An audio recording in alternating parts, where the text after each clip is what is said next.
let us get to the top story here, because it's not the top story anywhere else, because it's already being pushed away, because, whoop, it's a shooting, doesn't fit the narrative. We can't even talk about gun control. We're just going to push this one under the rug. And that would be the terrorist attack, the anti-Semitic terrorist attack in Jersey City, where a couple of gunmen, who now have affiliates to the Black Hebrew Israelites, got in a prolonged shootout with the police, then drove to a kosher supermarket, went inside, and proceeded to murder people inside in a targeted anti-Semitic terrorist attack. The terrorist had previous online statements against police and against Jews. Now, I had said on this page, when it first happened, that two things are going to either happen. And it ended up being pretty much column 3, but you get the point. And I said, if this is a white nationalist terrorist attack, it'll be pushed on to infinitum. We'll be talking about this for weeks, because it will serve the purpose. We can talk about gun control. We can talk about how Trump inspires white nationalism. This would be Trump's fault, and it'd be guns' fault. Trump would be tweeting guns into your kids, and this causes climate change, and this is why the shooting is bad, and we'll talk about it forever, because Trump's tweets cause guns climate change. I don't know how climate change fits in there, but it will. And I said, however, if this ends up being an Islamist terrorist attack, then push it away. And the reason I said that is because the Islamist terrorist attack, well, then it doesn't fit the media narrative. And this fits into column 2A, we'll say, or 2B, that's 2A, where it's Black Hebrew Israelites, which we don't want to talk about. So it doesn't fit the media narrative that there are black people that could be anti-Semitic, and this is intersectionality, right? I just gave some talks this week, and if you were there, you learned about intersectionality, right? In case you don't know what intersectional theory is, let's recap. White's bad, black's good, women good, men bad, Christians bad, Muslims good, blacks good, gay good, straight bad, trans beats gay, right?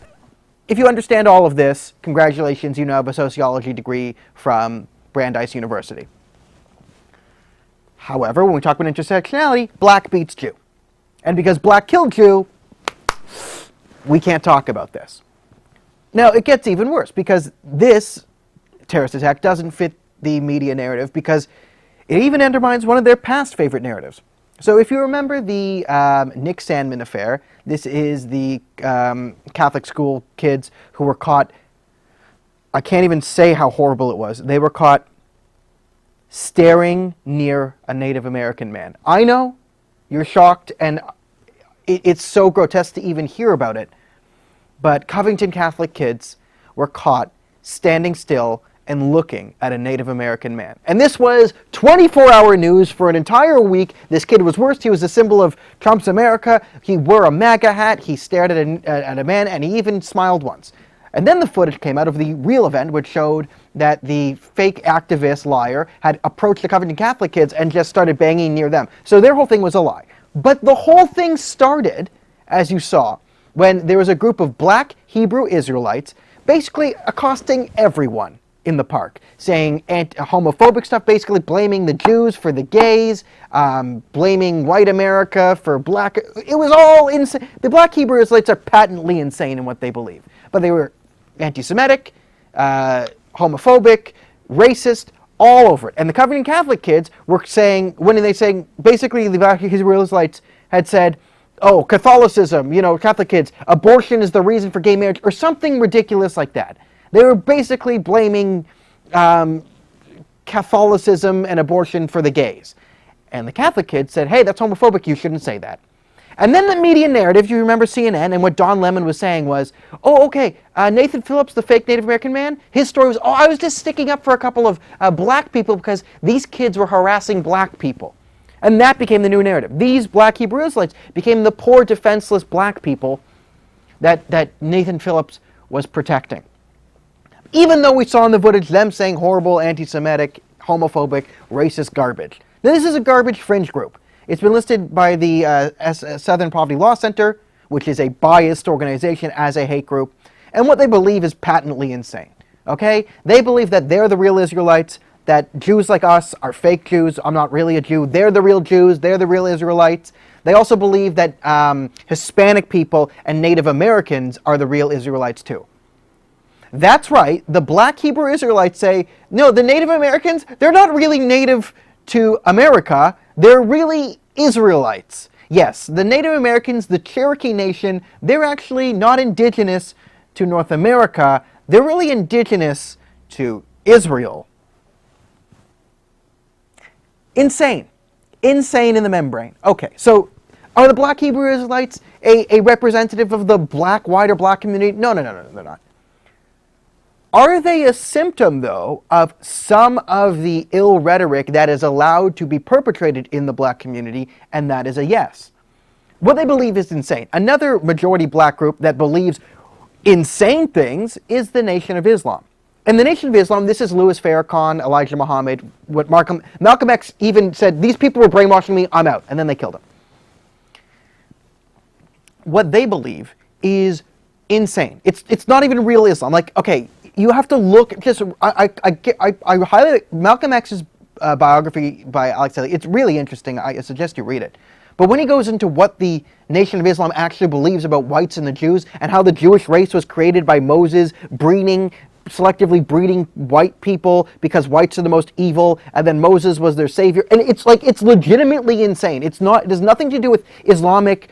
It has nothing to do with like Quranic history or Jewish history or biblical history. It's its own separate, batshit insane thing, the Nation of Islam. But these type of insane ideas are allowed to be unchecked within the black community because mostly of the theory of intersectionality. So Linda Sarsour, Cameron Perez, Tamika Mallory, Tamika Mallory's the only black one here, but all of these were the Women's March co-sponsors. They call Louis Farrakhan the GOAT, the greatest of all time. They will embrace him, even though he will say things like Jews are satanic, Jews run the media. All the classic anti-Semitic stuff is allowed to be propagated within his lecture hall. Now, the Nation of Islam is much, much, much bigger than the Black Hebrew Israelites. But what they believe, if you look at both of them, is equally insane. Now, let's bring this back. I am making the case, and I'm going to show you a video in a second that will back up my claim, that the reason that there's higher rates of anti-Semitism within the American black community is the exact same reason why Canada sends more jihadist fighters to fight for ISIS than America does, even though we have 1/10 their population, and it follows the same logic. Okay? There's a contention that, Islamophobia leads to radical Islam. And that is directly contradicted by the fact that America sends less Islamist fighters to fight for ISIS than Canada. I said, and I made the case, that the reason why Canada has more people who support ISIS is because we are softer on radical Islam. There is less shame, there's less effort to cut off radical Islam. And the more you allow radical Islam to grow, the more you get of it. It's the exact same thing with anti-Semitism within the black community. The more you just allow it to grow, the less you confront it, the more of it you will get. And this is my fundamental contention. So you see this because here's a perfect example in this video we're about to show you of after this shooting, where two crazy people who happen to be black and Black Hebrew Israelites, two of them, so it's not a lone shooter, they had the same idea. They went to a kosher supermarket to specifically murder Jews. And here's the reaction of some community members. And then we'll go into after. So let's show the video.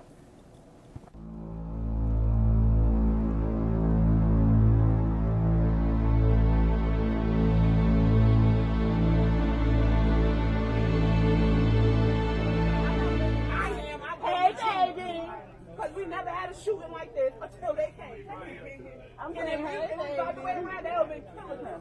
And everybody who's standing right here know that. If it was the other way around, they would have been drilling us right now. Look how black people act. We can't do it to them. A civilian got hit. It's a school right across the street. They don't give a fuck about us. Is your child stuck at school? Yes, my child is I'm stuck sorry. at school I'm because of Jew shenanigans. I understand that you're frustrated. I would be too.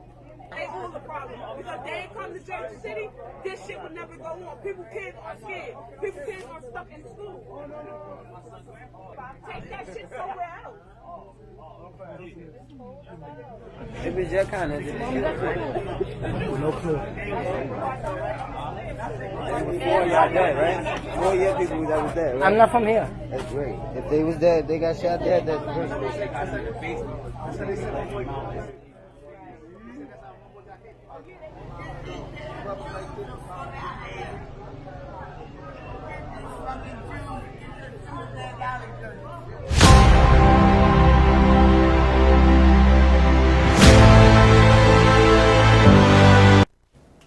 So here you have multiple people in the wake of a terrorist attack against Jews blaming the Jews. And you had a black woman who basically made the case that if they did this to us, they would be killing us. So let's just break down this logic. So two black people go into a supermarket and kill Jews, and there's her son or her kids were stuck in quarantine because the police didn't want them on the streets when there's an active shooting situation going on because they didn't want bullets to hit their kids. And she's making the case that if it was the other way around, if two Jews had gone into a black store and started murdering black people, and then Jews couldn't come out of their school because the police didn't want them to get shot, Jews would be so irate that their kids were stuck in quarantine that they just go start murdering black people. How insane is this? Now, the real thing I'm saying, and you hear these, get these Jews out of here, this is the fault of the Jews, this wouldn't happen, this is Jew shenanigans, get the Jews out. All of this coming from people who happen to be black. If they were white, they would be shamed, this would be going viral, this would have 10 million views within the first hour it was put out. Within the first hour it was put out, it had like 5,000 views or something. And here's my point, is if this was properly handled, if we decided to treat blacks just like everyone else, if Martin Luther King's dream had come true, and this happened to have happened on Martin Luther King Jr. Boulevard, by the way, and we treated people based on content of character and a color of skin, and those people have dark, deep, ugly, evil character. The people who are saying this stuff, and again, this isn't representative of the whole black community, but the reason why the rates of anti-Semitism are higher in the black community is because this is not going viral. If this went viral, and just like a white person, if that woman was seen and then we found out who is that woman, who employs her, let's ruin her life, like the media would try to do to Nick Sandmann for standing up to these racists, right? If these people were named and shamed and it came after them and it became global news, and then the black community would immediately go, yeah, that's not us.